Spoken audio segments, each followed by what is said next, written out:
I come to the floor today to urge my colleagues to support the extension of tax cuts for 98% of workers and 97% of small business owners. Now, this should be a no-brainer.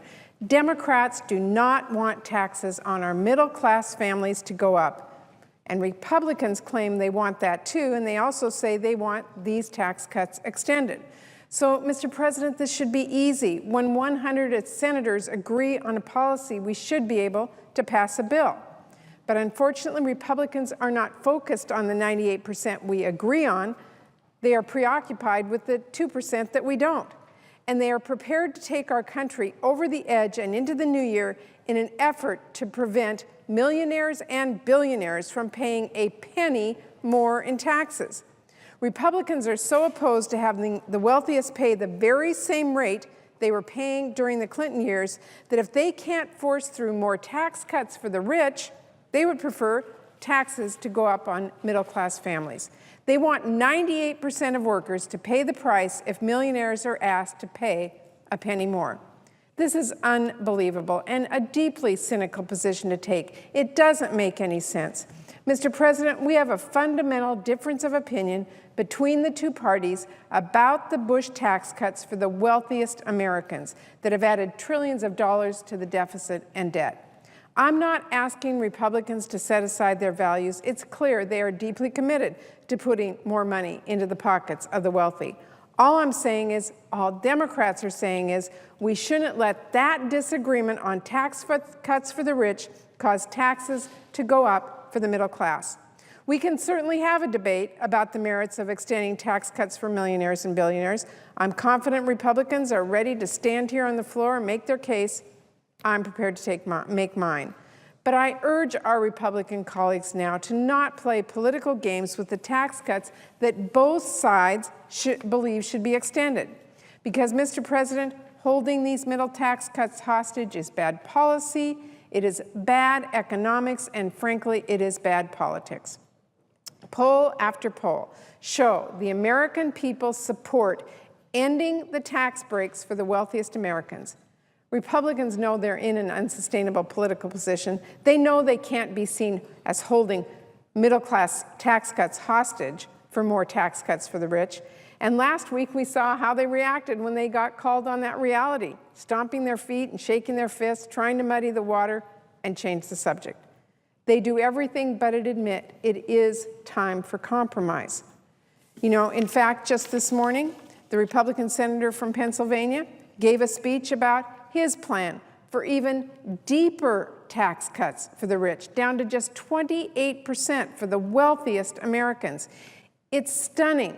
While Democrats are fighting for tax cuts for the middle class, Republicans are not only holding them hostage to continue the tax cuts for the rich, they're also scheming for ways to cut taxes for the wealthiest Americans even more. But their rhetoric is not going to fool the families and small business owners in America. You know, I recently heard from a constituent of mine. His name is Rob Robinson. He's from Walla Walla in my home state of Washington. Rob owns a small construction company. He just finished work on the local police department, and he said to me, and I quote, "I've been a small business owner for over 25 years, and it is outrageous to me that some members of Congress would hold up middle-class tax cuts for the sake of protecting the wealthy from paying their fair share." And he went on.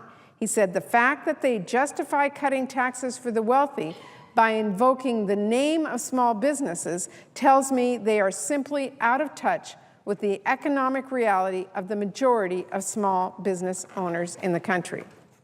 I heard from another small business owner. His name's Alan Willis. He is from Kennewick, Washington. Alan opened up his small business, Tri-City Music, in 2008. And he wrote to me saying, and I quote, "I'm like a lot of Main Street small business owners. I open the shop in the morning, I close it down at night, I vacuum the carpets, I clean the bathrooms. I strive to provide my customers with an incredible level of customer service after the sale. I work hard, and I'm blessed that I make enough to pay my fair share of taxes." Alan told me, when Republicans hide behind the name of small business to support their agenda for lower tax cuts for the rich, they don't speak for me. Let's call it what it is: political identity theft. They are stealing the name of small business as a smokescreen for tax policy that benefits millionaires. That is a quote from Alan. Mr. President, I also heard from a constituent of mine named Dallas Baker. Dallas is a Seattle firefighter. He's been on the job for 15 years. He told me he loves serving his community and making a difference. But he said, and I quote, "My daughters and I are all making sacrifices now. We are comfortable, but we are losing ground. And if taxes went up for middle-class families like his, it would only get harder." Mr. President, Rob and Alan and Dallas are among the 98% of workers and 97% of small business owners the Democrats' bill would extend our tax cuts for. Those are the people I'm fighting for, them and millions across America. Middle-class families who have been struggling, who have sacrificed so much, who shouldn't see their taxes go up. But, Mr. President, my Republican colleagues don't seem to be focused on people like Rob and Alan and Douglas. They are much more concerned about the tax cuts for the wealthiest Americans, many of whom happen to be their biggest campaign and super PAC donors. They may claim to be here talking for small business owners, but they aren't speaking for the small business owners I hear from, not small business owners like Rob and Alan, or the 97% who Democrats are here fighting for tax cuts for. Fighting for people like Joseph Kraft. He's a coal industry billionaire. Mr. Kraft is worth an estimated $1.4 billion, according to Forbes, and Republicans are fighting to cut his taxes. They're fighting for people like Harold Simmons. He made his billion on corporate buyouts. Harold is worth an estimated $9 billion, and Republicans are fighting to cut his taxes too. And they're fighting for people like Harold Hamm. He's an oil and gas billionaire. He's worth an estimated $11 billion. And Republicans are doing everything they can to make sure their taxes don't go up a penny. Mr. President, the vote on the middle-class tax cut extension is going to be very illuminating. It's going to highlight some stark contrasts and give American people a clear view into the priorities of our two parties. Democrats are here focused on middle class. We want to extend the tax cuts for 98% of our workers and 97% of small business owners, people like Rob and Alan and Dallas and millions more. But if Republicans do not vote for our tax cut bill, it will demonstrate clearly they don't care about certainty, they don't care about the economy, and they certainly don't care about the middle class.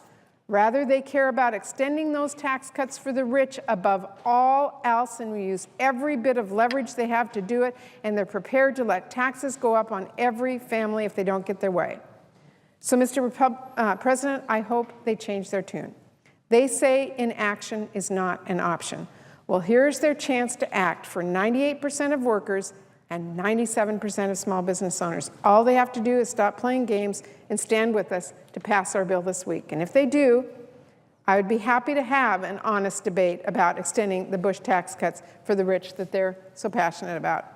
If they don't, and taxes go up on every American because Republicans insist on protecting and extending the Bush tax cuts for these guys, then they're going to have to explain that to Rob and Alan and Dallas and millions of families and business owners just like them.